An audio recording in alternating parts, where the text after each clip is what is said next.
ಒಂದೊಮ್ಮೆ ರಮ್ಯಾ ಅವರು ನಟಿ ಆಗದೇ ಇದ್ದಿದ್ರೆ ಯಾವ ಕ್ಷೇತ್ರದಲ್ಲಿ ಇರ್ತಾ ಇದ್ರು? ಪೊಲೀಸ್. ನಿಮ್ಮ ಸ್ಟ್ರೆಂತ್ ಹಾಗೂ ವೀಕ್ನೆಸ್ ಏನು?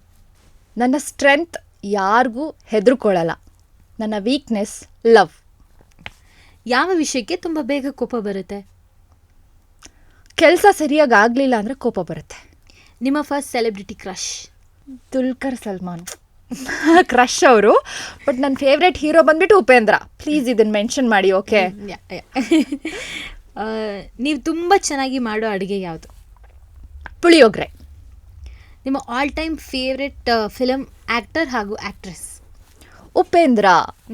ಆ್ಯಂಡ್ ಆ್ಯಕ್ಟ್ರೆಸ್ ಬಂದ್ಬಿಟ್ಟು ಪ್ರಿಯಾಂಕಾ ಚೋಪ್ರಾ. ಒಂದು ಸ್ಟ್ರೇಂಜ್ ಫ್ಯಾನ್ ಮೂಮೆಂಟ್ ಇದ್ದರೆ ನಮ್ಮ ಜೊತೆ ಹಂಚ್ಕೋಬೋದಾ? ತಮಿಳಲ್ಲಿ ಸೀರಿಯಲಲ್ಲಿ ಆ್ಯಕ್ಟಿಂಗ್ ಮಾಡ್ತಾಯಿದ್ದೆ. ಆವಾಗ ಟ್ರೈನಲ್ಲಿ ಜರ್ನಿ ಮಾಡುವಂಥ ಸಂದರ್ಭ ಬಂತು. ಆವಾಗ ಹೊರಗಡೆ ಇಳ್ದಿದ್ದ ತಕ್ಷಣ ಒಂದು ಅಜ್ಜಿ ಬಂದು ನನ್ನ ಸರಿಗೆ ಬೈದರು, ಸೀರಿಯಲ್ ನೆನಪಿಸ್ಕೊಂಡು. ಏನು ಹಂಗೆ ಮಾಡ್ತೀಯಾ, ನಿನ್ನ ತಂಗಿ ಯಾಕೆ ಹಂಗೆಲ್ಲ ನೋಡ್ಕೊತೀಯಾ, ಹಾಗೆ ಹಿಂಗೆ ಅಂತ ಬೈದರು. ಅದು ನನಗೆ ಮರೆಯೋಕ್ಕಾಗದೇ ಇರೋ ಮೂಮೆಂಟ್.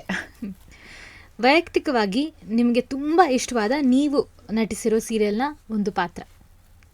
ಪುಟ್ಗೌರಿ ಮದುವೆಯ ಕಮಲಾ ಕ್ಯಾರೆಕ್ಟರ್. ದೇವರು ಪ್ರತ್ಯಕ್ಷ ಆಗಿ ಒಂದೇ ಒಂದು ವರ ಕೇಳಮ್ಮ ಅಂದರೆ ಏನು ಕೇಳ್ತೀರ?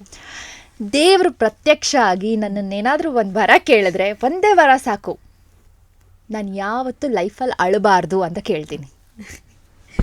ಲೈಫ್ ಬಗ್ಗೆ ನಿಮ್ಮ ಪರ್ಸೆಪ್ಷನ್?